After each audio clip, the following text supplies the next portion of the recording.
tarde el estar aquí todos juntos y participar de este culto. Amén. Y de los emblemas de la Santa Cena, que es algo que dejó establecido el Señor. Y al participar de los emblemas, pues estamos diciendo que somos de Él, que le pertenecemos. Amén. Que somos su cuerpo y que seguimos caminando en su voluntad y en sus mandamientos. No por nuestros méritos, sino por los méritos de Cristo. Amén. Bueno, pues estaba yo en un dilema. Me suele pasar pocas veces, porque siempre pues estoy definido en lo que voy a predicar. Pero hoy, como es domingo, y el pastor me invita a predicar domingo, pues yo tenía un tema que seguramente lo tratemos para otro día, si Dios quiere, pero que no sea domingo. Así estamos más quietos, más tranquilos. Y el tema, os lo adelanto, es un tema muy bonito. Son los dos pactos que habla el apóstol Pablo en Gálatas 4, hablando de Sara y Agar, del monte Sinaí, del hijo de la promesa, que es muy bonito, pero claro, es un tema para despacito y hoy es domingo. Entonces os voy a predicar, hermanos, la vid verdadera de Juan 15, que es una bendición y es un tema muy, muy bueno, y palabras del Señor Jesucristo que nos van a dar pues algunas luces, hermanos, para entender ciertas cosas, ¿vale? Aleluya. Así que vamos a leer en Juan capítulo 15, dice la Biblia: yo soy la vid verdadera, dice Cristo. Yo soy la vid verdadera y mi Padre es el labrador. Todo pámpano que en mí no lleva fruto es quitado, y todo pámpano que en mí lleva fruto lo limpiará para que lleve más fruto. El verso 3 dice: ustedes están limpios por la palabra que yo les he hablado. Gloria a Dios. Permanezcan en mí y yo en ustedes. Como la rama no puede llevar fruto por sí misma si no permanece en la vid, así tampoco vosotros si no permanecéis en mí. Yo soy la vid, vosotros los pámpanos. El que permanece en mí y yo en él, este lleva mucho fruto. Pero separados de mí, nada podéis hacer. Si alguno permanece en mí, si alguno no permanece en mí, es echado fuera como pámpano y se seca. Pero fijaros bien el verso 10. Si guardan mis mandamientos, permanecerán en mi amor, como yo he guardado los mandamientos de mi Padre y permanezco en su amor. Amén. Un aplauso a la palabra de Dios, hermano. Amén. Bueno, hoy he leído algunos versos más, porque yo no suelo leer mucho un texto y después entramos, pero es necesario la palabra, leerla, lo escrito es muy importante porque son las palabras de Jesús. Empieza Juan 15 diciendo que Jesús dice: yo soy la vid verdadera y mi Padre es el labrador. Claro, surge una pregunta legítima, una pregunta que hay que hacerse. Cualquiera de vosotros que lea tranquilamente se tiene que hacer una pregunta. Si Cristo dice: yo soy la vid verdadera, entonces hay una vid que no es la verdadera. Entonces, ¿quién es la vid que no es verdadera? No es que fuera una vid falsa, sino que no era la legítima, la auténtica. Era una sombra. Una sombra de la vid verdadera, que simbolizaba la vid verdadera, pero no era la verdadera. Ahora, ¿quién era esa vid? ¿Quién era? Salmo capítulo 80 y versículo 8, no iba a mirar a la pantalla, pero no está. Salmo capítulo 80 y verso 8 dice: trajiste de Egipto, atención, trajiste de Egipto una viña y la plantaste y echó raíces entre las naciones. ¿De qué viña habla? ¿De qué vid habla? De Israel. Sí, Señor. Amén. Israel. Mirad, hermanos, la Biblia, sobre todo en el Antiguo Testamento, hay dos figuras que simbolizan a Israel, dos figuras. Una es la higuera y otra es la vid. Mayormente cuando se habla de la higuera o se habla de la vid, está hablando de Israel, mayormente. Pero casi siempre cuando se habla de la vid en el Antiguo Testamento es Israel. Por lo tanto tenemos las dos figuras, la higuera y la vid. Y claro, Salmo 80 dice, trajiste de Egipto una viña, una vid, y la plantaste, y echó raíces, y se hizo grande entre las naciones. Esa vid era Israel. Isaías capítulo 5 nos dice, tenía mi amado una viña. Aleluya. Israel. Dice, en una ladera fértil, la planté de vides escogidas, la cerqué de vallado, la despedregué, puse en medio una torre, y si cuando fui a recoger uvas, me dio uvas silvestres. ¿Qué más puedo hacer con esta viña, Señor? O sea, que dice, mi amado tenía una viña, y está hablando de Israel, en una ladera fértil, es decir, la cultivó, la trató, la trabajó, la plantó de vallado, puso una torre, la vigiló, la cuidó, y cuando fue a dar fruto, metió la mano para ver si había fruto, y dice, y me dio uvas agrias, uvas silvestres, fruto que no valía. Y hermanos, Jesús dice ahora, yo soy la vid verdadera. Aleluya.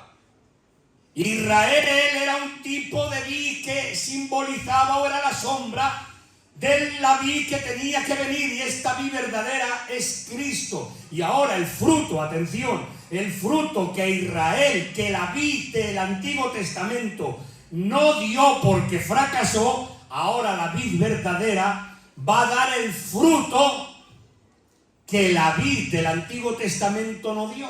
Es decir, el fruto que no dio aquella vid, ahora la va a dar la vid verdadera. Fruto. Pero ahora, ¿cómo va a producir fruto esta vid? Porque Jesús dice, yo soy la vid verdadera. Hay una que no era la verdadera, Israel, lo estamos viendo, pero que fue a meter mano para ver si había fruto, y había uvas silvestres, fruto agrio que no servía, pero dice, yo soy la vid verdadera y mi padre es el labrador, es el que trabaja la viña. Pero la vid va a producir fruto. ¿Y ahora qué dice?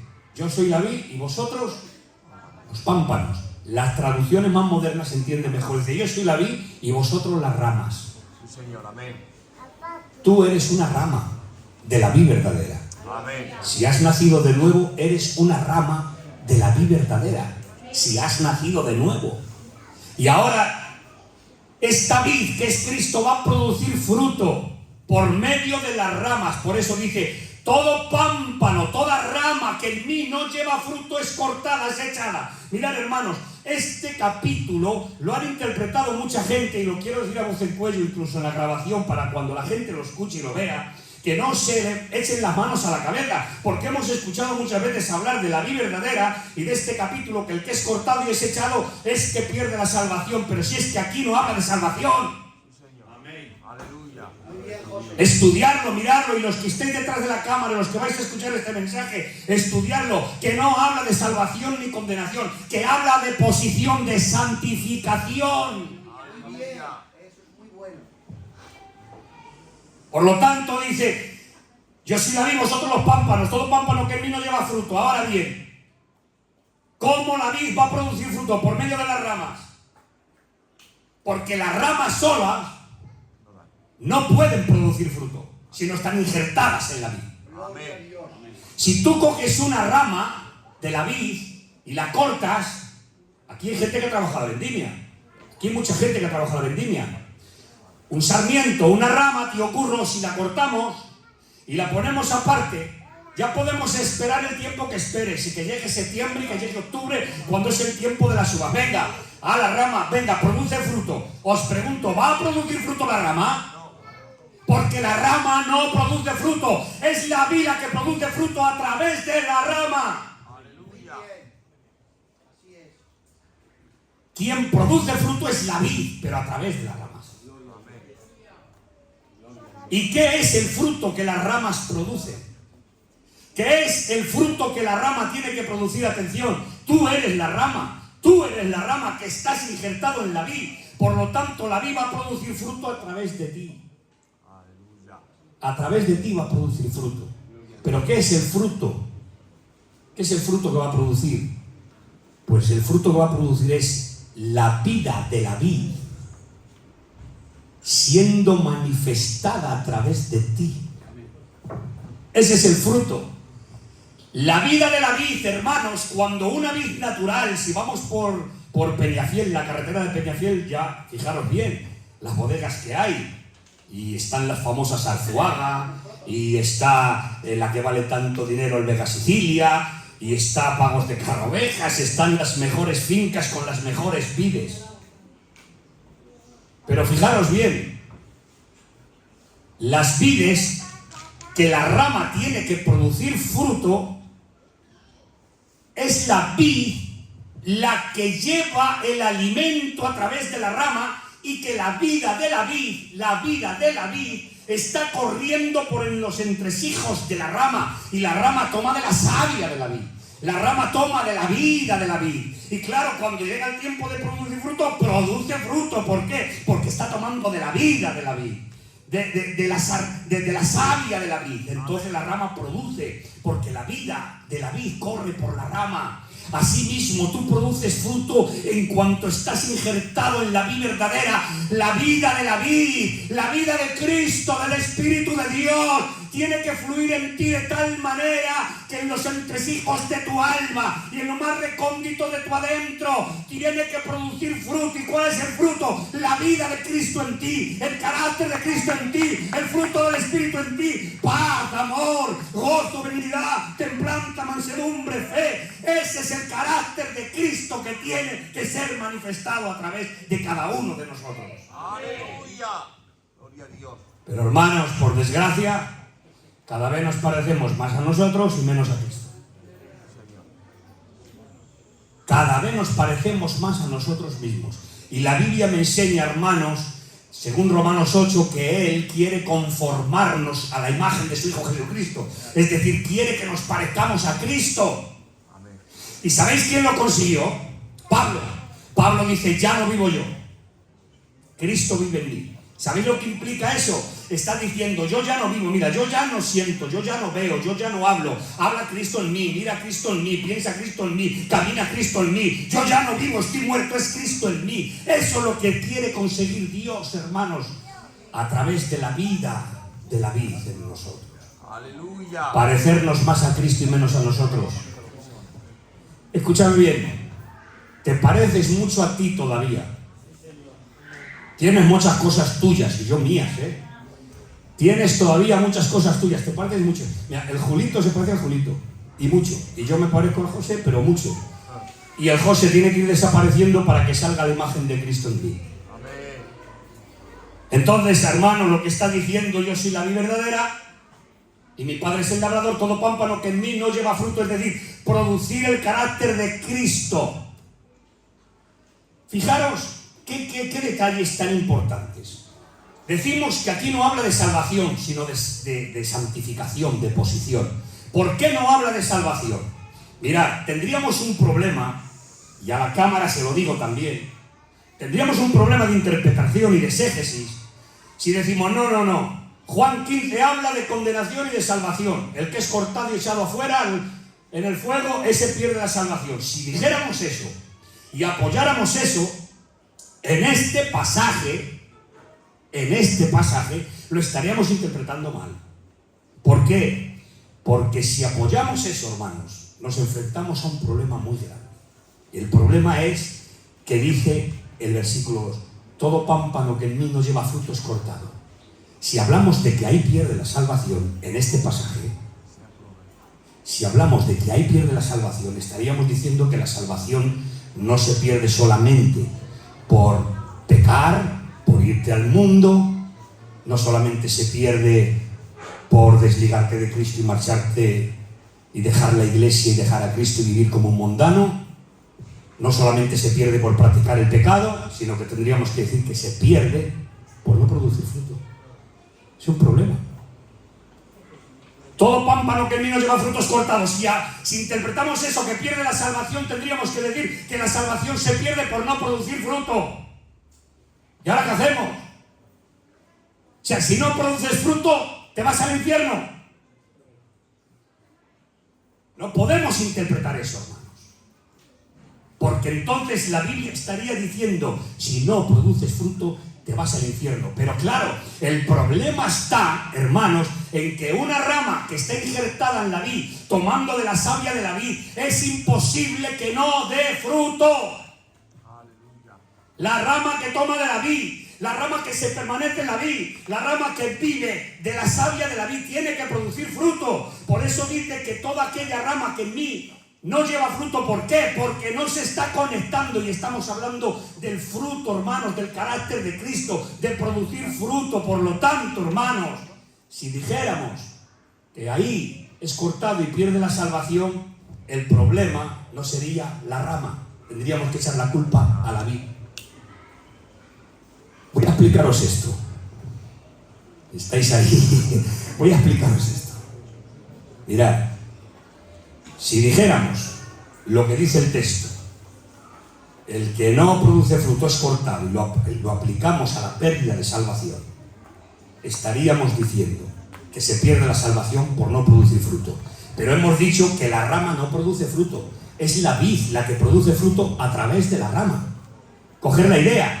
Si la vid es la que produce fruto a través de la rama, porque la rama por sí sola no puede dar fruto, es la vid a través de la rama la que produce fruto. Entonces, si decimos que es cortada y echada al infierno porque pierde la salvación, si la rama no es la que produce, es la vid, tendríamos que decir, el fracaso no es de la rama, es de la vid. Tendríamos que culpar a la vid de no haber producido fruto. ¿Lo entendéis, hermanos? ¿Me estoy explicando? ¿Me he explicado, pastor? Lo vuelvo a repetir para que os quede claro. Lo voy a volver a repetir.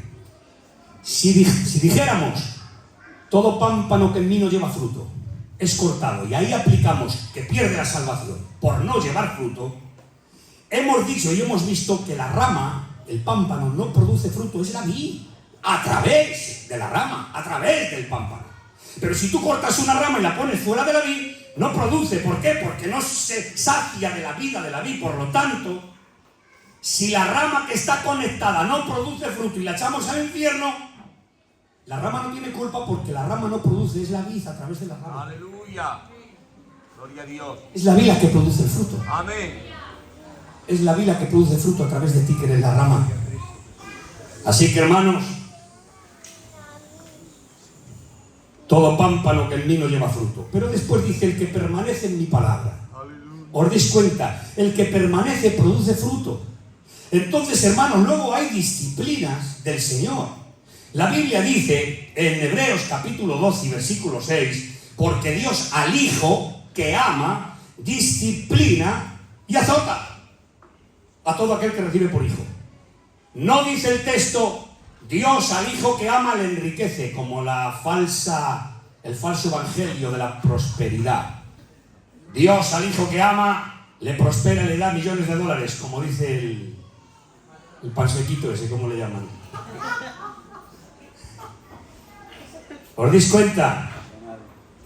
¿Cómo le llaman al amigo ese? Al Maldonado, no me acordaba del nombre. Maldonado dice que si eres hijo de Dios y tienes que estar bendecido, tiene que darte millones de dólares, y que un día se enojó con el Señor porque veía a los impíos que tenían jet privados, aviones privadas, coches de gama alta, y le dijo él, Señor, ¿dónde está mi jet privado? ¿Dónde están los coches? Se enfadaba con el Señor porque él dice y predica la prosperidad. Pero, hermanos, la Biblia dice, Dios al Hijo que ama te enriquece. No dice eso. Dios al Hijo que ama te da mucha salud. No dice eso. Dios al Hijo que ama te prospera. Que no dice eso. Dice, Dios al Hijo que ama disciplina y azota. Y hay una diferencia muy grande entre disciplina y azota. Porque cuando hablamos de disciplina, conectamos nuestra mente con castigo. Disciplina, castigo. Pero en la Biblia no es así. Siempre que se habla de disciplina, la mayoría de casos no es así. La disciplina tiene que ver con la enseñanza, no con el castigo. Nosotros decimos disciplina, castigo, no. Mirad, en la mili hay una disciplina. A las 6 de la mañana se toca la trompeta y tienen que estar uniformados y en fila. En el colegio hay una disciplina. Se entra a las 9, no a las 9:20 como aquí en el barrio España. O a las 10 que van otros, o a las 10 menos cuarto. No. La disciplina del colegio es, se entra a las 9. A las 11 el recreo. No se puede comer chica en clase. Mientras el profesor enseña, nadie puede hablar. Eso es una disciplina. Los atletas se disciplinan en la comida, en los ejercicios. No tiene nada que ver con castigo. Por eso dice que Dios al hijo que ama disciplina. ¿Cómo la disciplina? Le enseña. ¿Cómo le enseña? A través de la palabra. Eres disciplinado, eres educado, eres enseñado, eres consolado, eres exhortado a través de la palabra. Esa es la disciplina de Dios. Te enseña, te corrige, te exhorta. Aleluya. Y ahora dice disciplina y azota. También hay azote. ¿Veis? ¿Para cuándo viene el azote? Cuando no te sujetas a la disciplina. Porque cuando alguien no se sujeta a lo establecido, a la disciplina, entonces hay azote.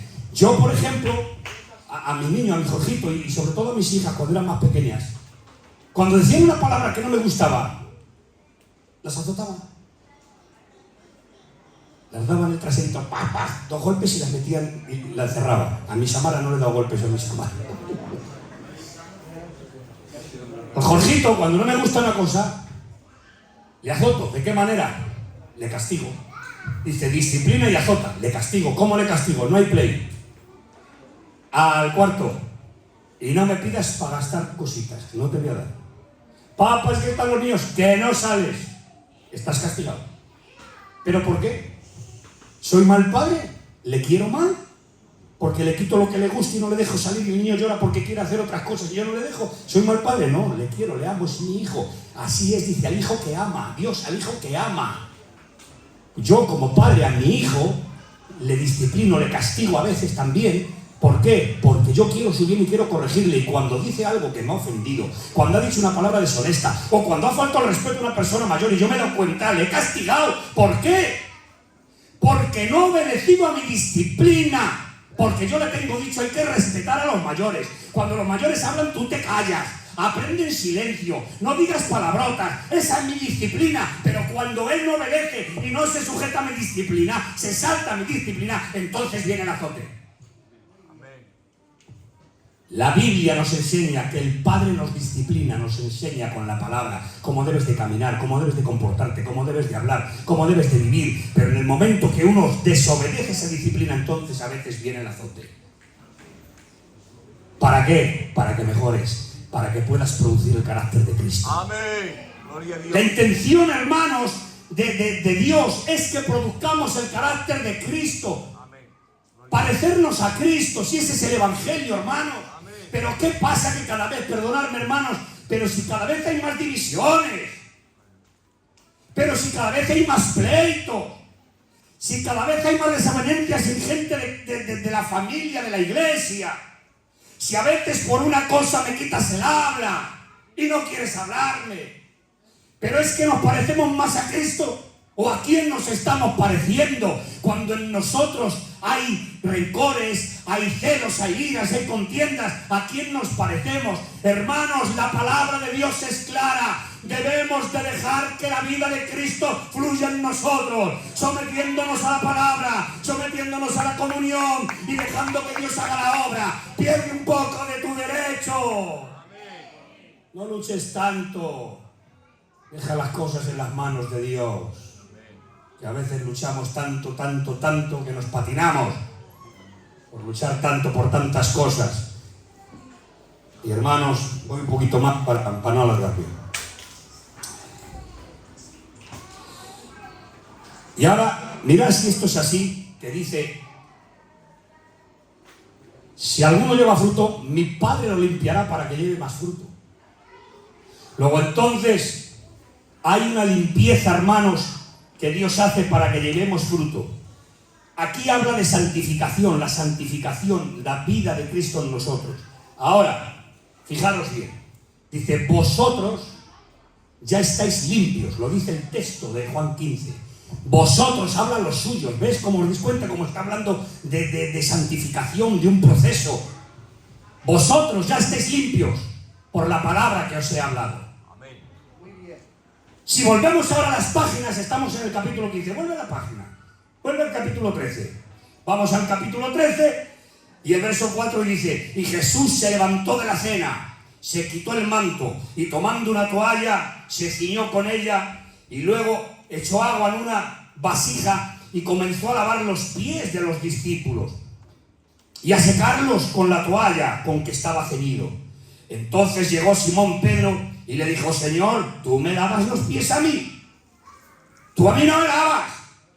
Y respondió Jesús y dijo, lo que yo hago tú no lo entiendes ahora, pero lo entenderás después. Pedro dijo, jamás me lavarás los pies, nunca me vas a lavar tú a mí los pies. ¿Cómo tú me vas a lavar los pies, el maestro a mí? Tú no me lavas los pies. Y Jesús dice, si no te lavo los pies, no tienes parte conmigo. Y Pedro dice, entonces, Señor, no me laves los pies solo, lávame las manos, lávame la cabeza, lávame entero. Pero Jesús dice, el que está lavado, solo le hace falta lavarse los pies, no le hace falta lavarse más. ¿Qué es lo que está diciendo, hermanos? Está diciendo el que está lavado, el que está limpio. Vosotros estáis limpios por la palabra que yo os he hablado. La palabra tiene poder de limpieza. La palabra limpia. Y ahora dice, estáis limpios por la palabra que os he hablado. Y Pedro, no me laves a mí. Si no te lavo no tienes parte conmigo. Pues lávame la cabeza, las manos. No. Los que estáis lavados, ya no hace falta lavaros más, solamente los pies. ¿Por qué? Volvemos al capítulo 15. Hablamos de un proceso de santificación, de un proceso de crecimiento espiritual. Por lo tanto, ¿qué está diciendo? Está diciendo que los pies se nos ensucian, pero no necesitamos lavarnos enteros porque ya hemos sido lavados por la sangre del Cordero. Ya hemos sido regenerados por el Espíritu, ya hemos nacido de nuevo, tenemos el nuevo nacimiento, la vida de Cristo en nosotros, pero el caminar diario nos ensuciamos los pies. Porque cometemos muchos errores, porque a veces caemos donde no debemos, porque a veces fallamos, porque a veces decimos lo que no teníamos que haber dicho, porque a veces actuamos de manera que no debíamos y a veces tocamos lo que no teníamos que tocar. Y decimos, Señor, no, lo que hace falta es limpiarnos los pies, una limpieza diaria, hermanos, una limpieza diaria. ¿Por qué? Porque en el caminar, hermanos, en el caminar antiguo iban en sandalias en el tiempo bíblico. ¿Y qué pasa? Que los pies se les ensuciaban. Y ahora Jesús toma eso para hacer entender una gran verdad. El caminar del mundo nos ensucia los pies, hermanos. El caminar en el mundo nos ensucia. Pero tenemos un recurso. Tenemos la palabra de Dios y su presencia, hermanos. La presencia de Dios. Cuando algunos, hermanos, nos hemos ensuciado por algo, rápidamente la vida que fluye, hermanos, nos hace ir a nuestro cuarto y ponernos de rodillas y pedir perdón a Dios, como oraba mi hermana pidiendo perdón y llorando con lágrimas. ¿Por qué? No pedía perdón por una cosa de pecado, estaba pidiendo perdón por no estar a la altura de la fe que debía. Hermanos, es tanta la cosa que tenemos que practicar, hermanos, la vida de Dios en nosotros. Así que empieza a comportarte como un verdadero creyente. Deja que la vida de la vid fluya en ti y muestres el carácter de Cristo. ¿Os imagináis a Cristo con la cara así como un juez y cuando venía a él les echaba porque con la forma que tenía y el carácter que tenía, un carácter agrio? La Biblia dice que los niños venían, le buscaban, los niños. Y los apóstoles decían a los discípulos, quitar, y les quitaba y decían, no, dejar que los niños se acerquen a mí, dejarles. ¿Vosotros creéis que los niños van donde un hombre con un carácter agrio, con un carácter severo? Los niños van donde una persona amigable, con un carácter dulce, noble. Así era mi Cristo, hermanos. Y ahora Jesús dijo, aprender de mí. Aprender de mí, que soy manso y humilde de corazón. Por lo tanto, este es el Evangelio, hermanos, el centro del Evangelio, que desaparezcamos nosotros para que aparezca la vida de Cristo en nosotros. ¿Cuál es el fruto? Todo pámpano que en mí no lleva fruto, pero el que lleva fruto es limpiado, es tratado, es mejorado. ¿Para qué? Para que lleves más fruto, para que produzcas el carácter de Cristo en ti. Amén. Así que, hermanos, aquí este mensaje habla de santificación. Busquemos la santificación en nuestras vidas. Busquemos, hermanos, el parecernos cada día más a Cristo. Busquemos, hermanos, la comprensión del Evangelio. Finalizo con esto, hermanos. Finalizo con esto. Repito, en este pasaje no habla de salvación o condenación. En este pasaje, no estoy hablando de otros pasajes, hablo de este. Que investigarlo, leerlo y estudiarlo.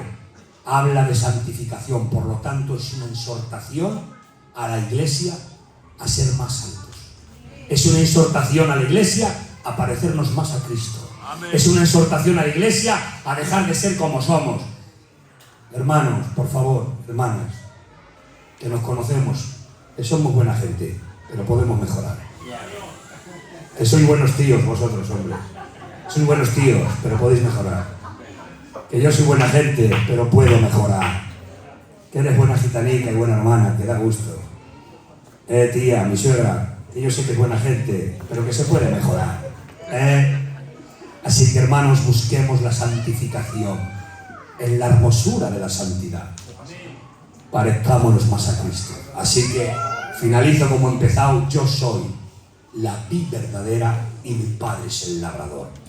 Deja que meta el arado, deja que trate, y aunque te duela y aunque a veces recibas corrección y castigo, deja que Él te discipline y te enseñe por medio de su Espíritu y su palabra, para que crezcas en la santidad de Él. Un aplauso y que Dios os bendiga.